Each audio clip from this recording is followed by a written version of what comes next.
if we find the derivative with respect to x of a product of functions, from the product rule we know that that would be the first times the derivative of the second plus the second times the derivative of the first.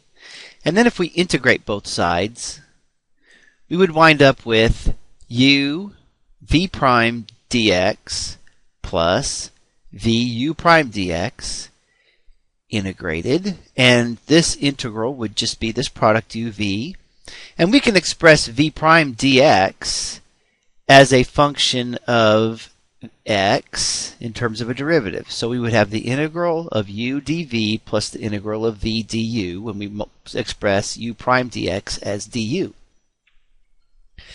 Now solving for the integral of u dv, we wind up with a very nice way to find a derivative when we have two functions that appear to be unrelated with respect to a relationship between a function and its derivative. So we're going to use this technique, which is called integration by parts, to integrate 8 natural log cubed root of x dx. And the thing that we're compelled to do right off the bat is to express the cubed root of x as x to the 1/3.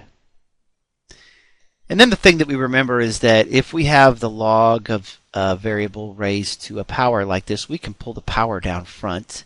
So we could call this the integral of 8/3 natural log x dx. So then we look at this and realize that, okay, I've got two functions here. I've got 8/3 dx and natural log x. So the thing probably to do then would be to express dv as 8/3 dx. Then v would be 8/3 x. That would leave then u to be natural log x, and du would be 1 over x dx. So using our formula here, then u dv, the integral of u dv, so u is natural log x, dv is 8/3 dx, and that's what we've got in here. So we can express that as 8/3